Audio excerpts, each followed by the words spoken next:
데일 카네기 인간 관계론. 인간 관계의 핵심 비결. 누군가에게 어떤 일을 하게 만드는 방법은 이 세상에 단 하나뿐이다. 혹시 그게 무엇인지 생각해 본 적 있는가? 그렇다.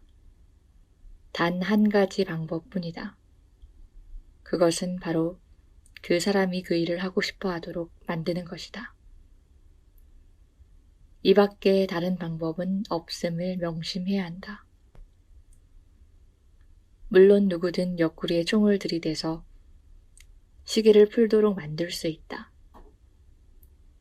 해고라는 무기를 적절히 쓰면 돌아서서 어쩔지는 모르지만 적어도 보이는 데서는 직원들이 여러분에게 협력하도록 만들 수도 있다. 위협하거나 회초리를 들어서 자녀들을 여러분이 원하는 대로 행동하게 만들 수 있다. 하지만 이런 강제적 방법들은 전혀 바람직스럽지 않은 반발을 불러일으키게 마련이다. 사람을 움직이려면 상대가 원하는 것을 해주는 게 유일한 방법이다. 여러분이 원하는 것은 무엇인가? 20세기가 낳은 세계 최고의 심리학자 지그문트 프로이트 박사는 사람들의 모든 행동에는 두 가지 동기가 있다고 말했다.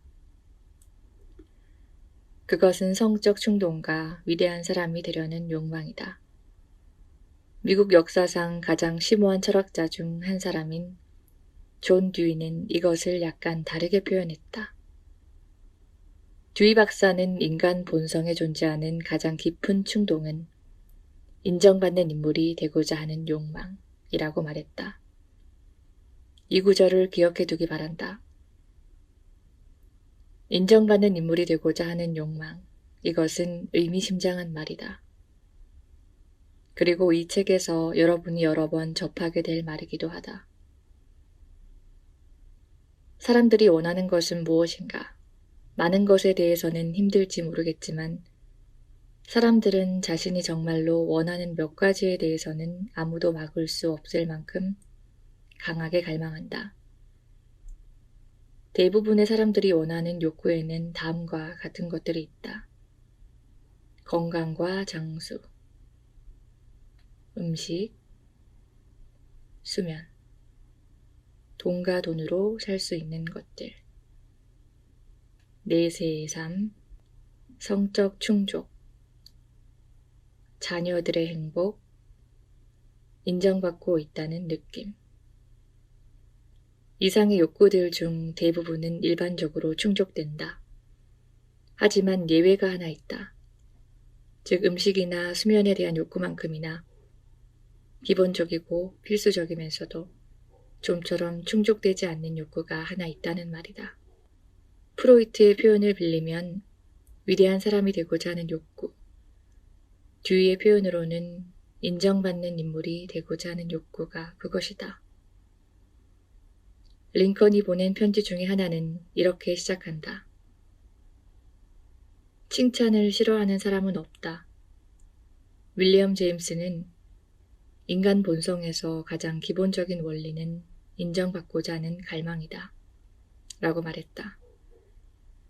주목해야 할 것은 그가 인정받고자 하는 소망이나 욕구, 바람이라고 하지 않고 갈망이라고 했다는 점이다. 이것이야말로 결코 참을 수 없는 그리고 절대 사라지지 않는 인간적인 갈구다.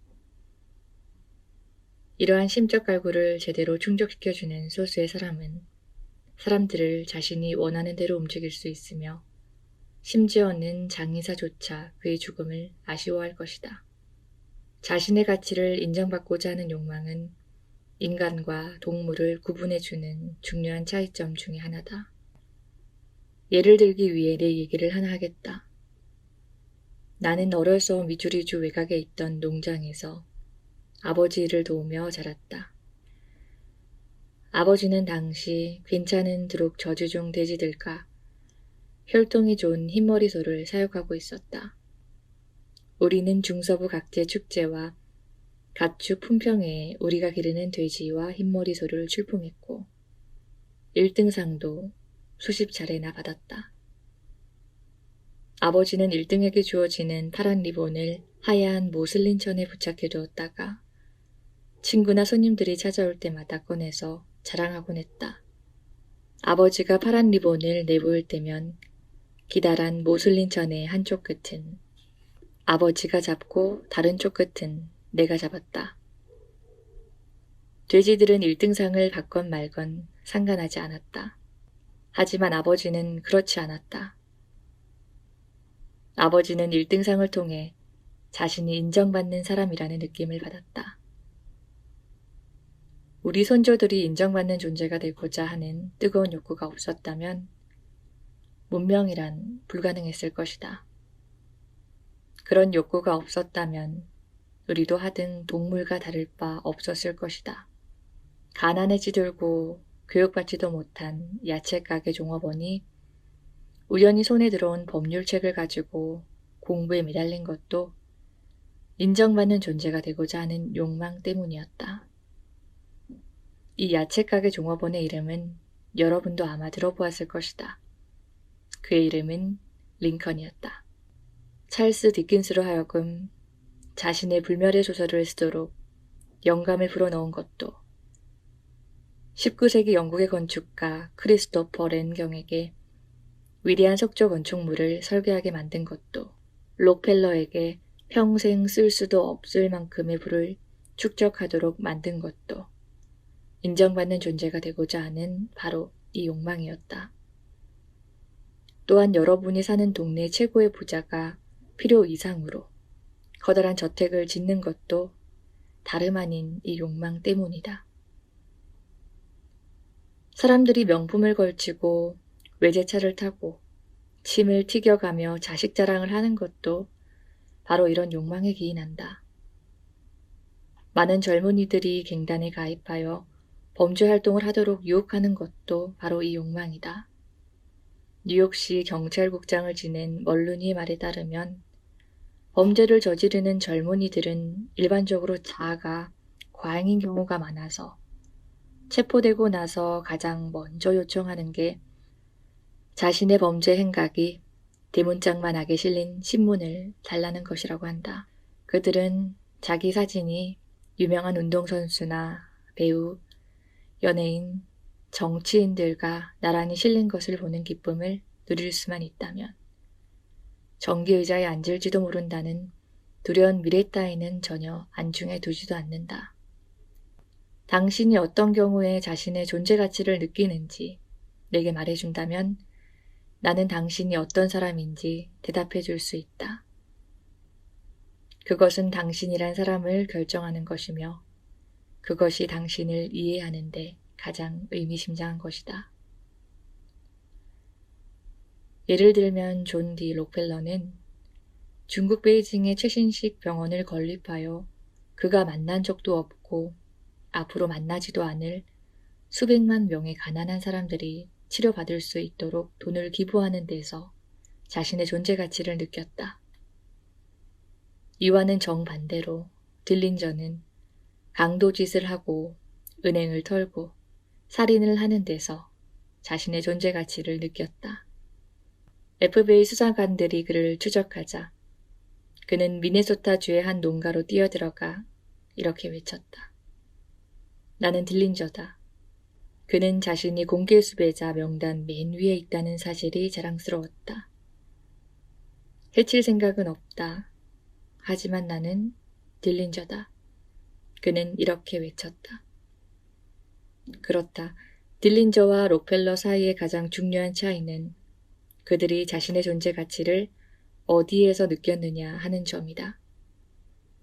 이름을 떨친 사람들조차 인정받는 존재가 되기 위해 애를 썼다는 흥미로운 사례들을 역사 곳곳에서 찾아볼 수 있다.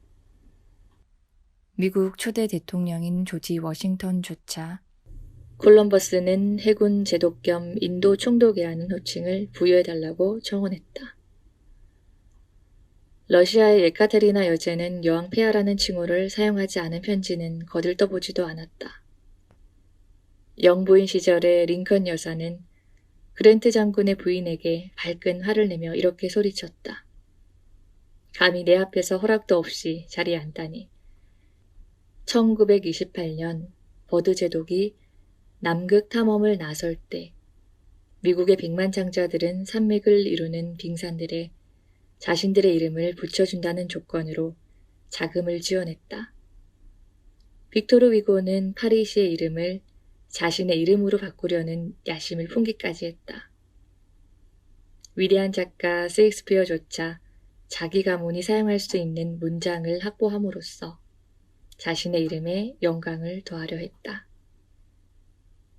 사람들은 종종 동정심과 주목의 대상이 되고 자신의 존재 가치를 드러내기 위해 환자를 자처하기도 했다. 맥킨리 여사의 예를 보자. 맥킨리 여사는 자신이 인정받는다고 느끼기 위해 미국 대통령인 남편이 중요한 국무회의에 참석하는 것도 맞고 침대 곁에 앉아서 자기가 잠들 때까지 몇 시간이고 간호하게 했다. 그녀는 또한 치과 의사에게 치료를 받는 동안에도 남편을 꼼짝 못하게 붙잡아 둠으로써 주목받고자 하는 참을 수 없는 욕구를 충족시켰다. 어느 날인가 남편이 국무장관 존 헤이와 만날 약속을 지키기 위해 자신을 병원에 남기고 가자 한바탕 소동을 벌이기도 했다. 간호사 경력을 가진 소설가인 메리 로버츠 라인하트는 언젠가 내게 똑똑하고 활기 넘치는 젊은 여성이 인정받는다고 느끼기 위해 환자가 된 경우를 얘기해 주었다. 어느 날 이 여성은 갑자기 어떤 문제에 봉착했습니다. 아마 나이 문제였겠지요. 그녀는 앞으로 결혼할 가능성이 별로 없다는 것을 알게 되었습니다. 앞으로 남아있는 건 외로운 날들 뿐이고 기대할 만한 것은 거의 없었습니다. 그녀는 결국 몸져 눕고 말았습니다. 그 후 10년 동안이나 그녀의 늙은 어머니가 3층까지 오르내리면서 음식 수발을 하며 그녀를 돌봐주었습니다. 그러던 어느 날 그녀의 어머니가 간병에 지쳐 쓰러지더니 그만 돌아가시고 말았습니다. 그 후 그 환자는 야위어 갔습니다. 그렇게 몇 주 정도 지난 어느 날 그녀는 갑자기 벌떡 일어나서 옷을 갈아입고는 다시 평범한 생활을 시작했습니다. 전문가들 의견에 따르면 사람들은 각박한 현실에서 자신의 존재 가치가 부인되면 환상의 세계에서라도 인정받는 존재가 되기 위해 실제로 미칠 수도 있다고 한다. 미국에서는 다른 모든 질병으로 아픈 환자를 합친 것보다 정신질환으로 고통받는 환자의 수가 훨씬 많다. 만일 여러분이 15살을 넘겼고 뉴욕에 살고 있다면 앞으로 여러분이 정신병원에 7년 동안 들어가 있을 가능성은 5%에 이른다. 정신 이상의 이유는 무엇일까? 이렇게 포괄적인 질문에 대답할 수 있는 사람은 아무도 없지만 우리는 특정한 질병, 예를 들면 매독과 같은 질병은 뇌세포를 파괴하여 정신 이상을 일으킨다는 것을 알고 있다. 실제로 모든 정신질환의 절반가량은 뇌조직 장애, 알코올, 약물, 외상과 같은 신체적인 원인에 의해 발생한다고 할 수 있다. 그러나 나머지 절반, 사실 이 점이 무서운 일인데 나머지 절반의 경우 뇌세포에는 분명히 아무런 조직적 결함이 없는데도 정신 이상에 걸린다. 사후부검을 통해 최고 성능의 현미경으로 살펴보아도 그들의 뇌신경은 정상인의 뇌신경과 조금도 다름없이 너무나 건강하다는 것을 알 수 있다. 그렇다면 이 사람들이 정신 이상이 되는 이유는 도대체 무엇일까? 나는 정신질환 방면으로 가장 뛰어나다는 병원의 원장에게 이에 대해 물어보았다. 이 방면에서 최고의 권위를 지니고 있고 또 이 분야의 대가에게 주는 최고의 상을 수상한 의사였지만 그의 솔직한 대답은 자신도 사람들이 왜 정신 이상이 되는지 알 수 없다는 것이었다. 아무도 확실히 알지 못한다. 하지만 그의 말에 따르면 정신 이상이 되는 많은 사람들이 현실 생활에서 얻지 못한 자신의 존재 가치에 대한 느낌을 정신 이상 상태에서는 느낀다고 한다. 그러면서 그 의사는 내게 다음과 같은 얘기를 들려주었다. 제가 지금 돌보고 있는 환자 중 결혼 생활에 실패한 사람이 있습니다. 그녀는 사랑과 성적 만족, 자녀, 그리고 사회적 지위를 원했는데 실제 삶에선 모든 희망이 깨어지고 말았습니다. 남편은 그녀를 사랑하지 않았습니다. 심지어 식탁에서 함께 식사하는 것도 거부하고 그녀에게 2층에 있는 자기 방으로 식사를 가지고 오게 하고는 식사하는 동안 시중을 들게 했습니다. 그녀는 자녀도 없었고 사회적 지위도 누릴 수 없었습니다. 그녀는 정신 이상에 걸렸습니다. 그리고 상상 속에서 그녀는 이혼을 하고는 처녀적 이름을 되찾았습니다. 지금은 영국 귀족과 재혼을 했다고 믿고 있어서 언제나 자신을 스미스 백작 부인이라고 불러달라고 합니다. 자녀에 관한 얘기를 하자면 지금 그녀는 매일 자신이 아기를 낳는다고 생각하고 있습니다. 내가 갈 때마다 그녀는 의사 선생님, 어젯밤에 제가 아기를 낳았어요 라고 얘기합니다. 실제 인생에서는 그녀의 꿈을 실은 모든 배가 현실이란 날카로운 암초에 부딪혀 자초하고 말았지만 정신 이상에 걸린 후에 따뜻한 상상의 섬에서는 그녀의 모든 범선들이 노래하듯 돛대를 스치는 바람에 돛을 펄럭이며 꼬리에 꼬리를 물고 항구로 들어오고 있는 것이다. 비극적이라고 해야 할까? 글쎄, 나는 잘 모르겠다. 그녀를 담당한 의사는 이렇게 말했다. 가령 제가 능력이 뛰어나서 그녀의 정신이 돌아오게 할 수 있다 해도 저는 그렇게 하지 않겠습니다. 그녀는 지금 그대로가 훨씬 더 행복하니까요. 집단으로 볼 때 정신 이상에 걸린 사람들이 여러분이나 나보다 더 행복하다. 많은 사람들이 정신 이상에 걸린 상태에 만족해한다. 왜 그럴까? 그들은 자신들의 문제를 해결했기 때문이다. 그들은 여러분에게 100만 달러짜리 수표를 끊어줄 수도 있고 이슬람교 시아파 교주인 아가칸에게 추천장을 써줄 수도 있다. 그들은 자신들이 만든 몽환의 세계에서 절실하게 원하던 인정받는 존재로서의 자신을 발견한 것이다. 인정받고 있다는 느낌에 대한 갈망이 너무 커서 그 느낌을 얻으려고 실제로 정신 이상이 되는 사람들이 있을 정도라면 제정신을 가진 사람들을 솔직하게 칭찬할 경우 어떤 기적을 이룰 수 있을지 상상이 되는가.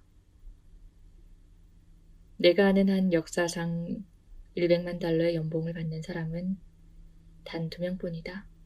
윌터 크라이슬러와 찰스 슈어브가 그들이다. 앤드루 카네게가 찰스 슈어브에게 연봉 100만 달러, 하루 3,000달러 이상의 임금을 지급한 이유는 무엇일까? 그 이유가 무엇일까? 카네기는 찰스 슈어브에게 연봉 100만 달러를 주었다. 슈어브가 천재였기 때문에, 슈어브가 제철의 최고 권위자였기 때문에, 천만의 말씀이다. 그는 내게 자기보다 강철의 제조 공정을 더 잘 아는 사람들이 회사에 많이 있다고 실토한 적이 있다.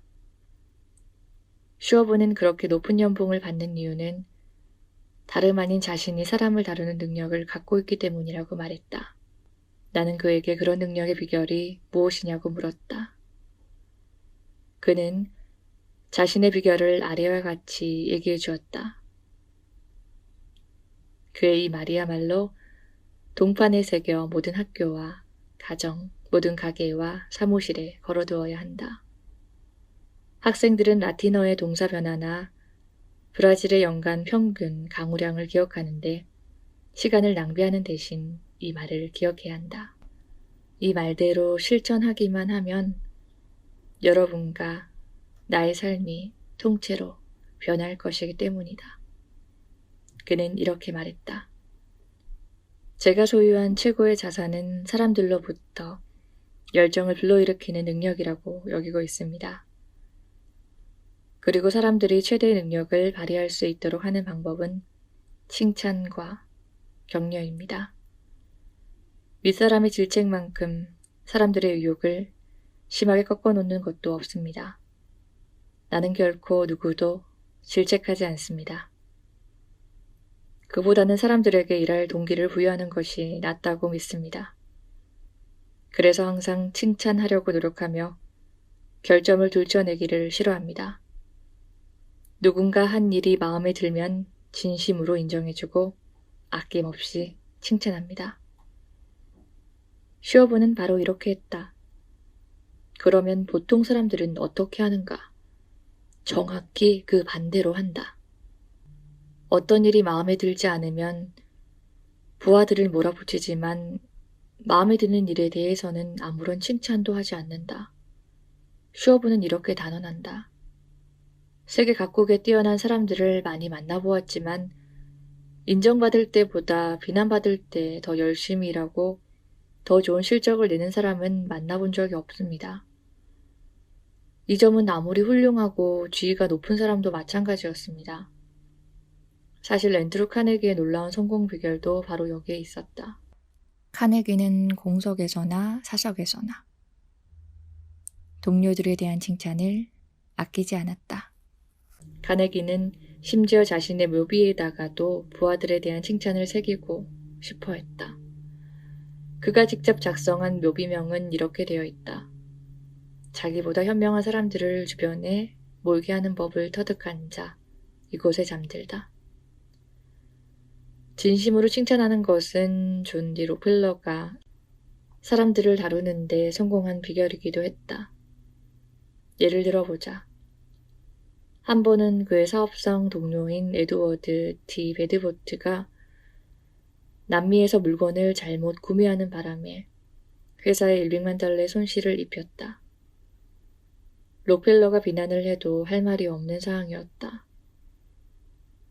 하지만 그는 베드포드가 나름대로 최선을 다했다는 사실을 알고 있었고 이미 사건은 끝나 있었다. 그래서 록펠러는 거꾸로 상대를 칭찬할 방법을 생각해냈다. 그는 베드포드가 투자한 돈 가운데 60%를 회수한 것을 축하해 주었다. 굉장하군. 그만큼 회수할 정도로 머리를 쓰는 게 쉬운 일이 아니거든. 플로렌즈 지그펠트는 브로드웨이에서 수많은 제작자들 중 가장 유명한 사람에 속했다. 그의 명성은 주로 평범한 소녀를 스타로 만드는 뛰어난 능력에서 기인했다. 아무도 두 번 볼 것 같지 않은 볼품없는 소녀가 그의 손길을 거쳐 무대에 서기만 하면 신비롭고 유혹적인 여인의 모습으로 돌변했다.